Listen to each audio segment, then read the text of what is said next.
Parliament this morning started with questions on health and with an interesting revelation that one of the directors of AB Limited, which procures pharmaceutical goods to the GHA, is the former director of Gibraltar House in London. Health Minister Neil Gosar denied there was a resignation trend for surgeons in the GHA, as suggested by independent opposition member Marlene Hassan Naon. He also denied the existence of low morale within the GHA. He announced the government was looking at establishing an elderly care facility in the site of the old KG5 hospital. Another subject discussed during question time was a tunnel under the runway, with the Chief Minister giving an estimated completion date for the project. The first quarter of 2019. There was a mini-debate following a question from Ms Hassan Naon on whether the government would agree to look into appointing only non-party activists to public boards, with Fabian Picardo arguing tenders and appointments needed to be fair for all and not exclude people from either side of the political divide. The House turned to motions and bills. A bill to amend the Public Health Act was passed unanimously and without amendment.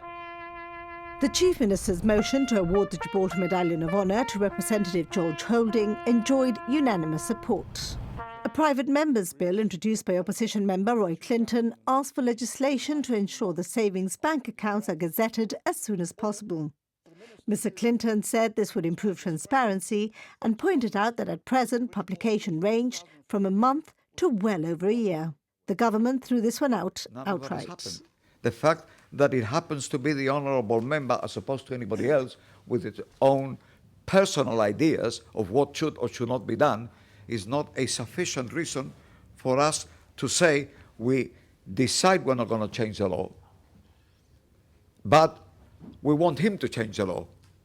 So we're going to vote in favour of his motion so that he can overrule the policy of the government and do what we have decided not to do.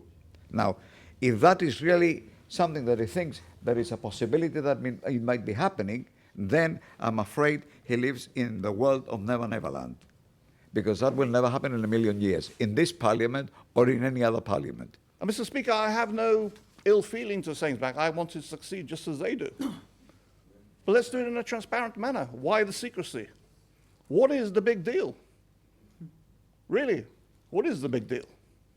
I fail to see. Neither of them, Mr Speaker, have given an argument as to why they think my motion is a bad idea. The next private member's bill was introduced by Lawrence Yamas and asked for more access to the outdoors for elderly residents of care homes and wards. It called on the government to ensure all elderly residents were encouraged to enjoy life outdoors. The government amended the motion to reflect what it said were the many improvements and advances which already exist. And it was as a result of the fact that we thought that 35 outings a year was not good enough, that we increased the number of activities coordinators, and that has gone up from 35 to 170. The reality is not in this House, Mr Speaker. The reality is in these two wards which people are living day in, day out. The fact is, Mr Speaker, that the Honourable Minister accuses me of not being in this House on two unfortunate occasions. However, I have been to the John Cochrane ward, and I would recommend that the Minister takes time to visit and talk to the residents as to the state of affairs, which are rather depressing. The amended motion, described by the opposition as a self-congratulatory statement, was passed by government majority. The motion had thrown up another issue, with Health Minister Neil Gosar accusing Lawrence Yamas of not having been in Parliament to have heard his answers. The Chief Minister accused Mr Yamas of not offering value for money to the taxpayer, pointing out he'd missed his parliamentary duty because of a dog show. Honourable members are on the opposite benches, are doing nothing other than taking the pay of this community to represent this community, and that for them to come here and suggest that they are rightly out doing things like engaging in their contractual commitments, as the Honourable Gentleman has told us, to judge dog shows in the Netherlands, really, Mr Speaker, is really not an acceptable way of wriggling off the hook that the Honourable Gentleman has made for himself.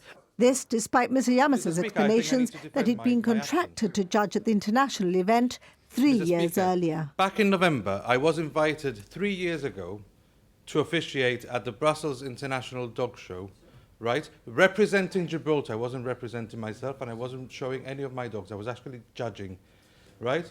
Officiating and representing my country in a very, very international event where there's more than 6,000 dogs, where there's more than 50-odd judges, and I think it's rather unfair to be accused that I was doing something which was personal.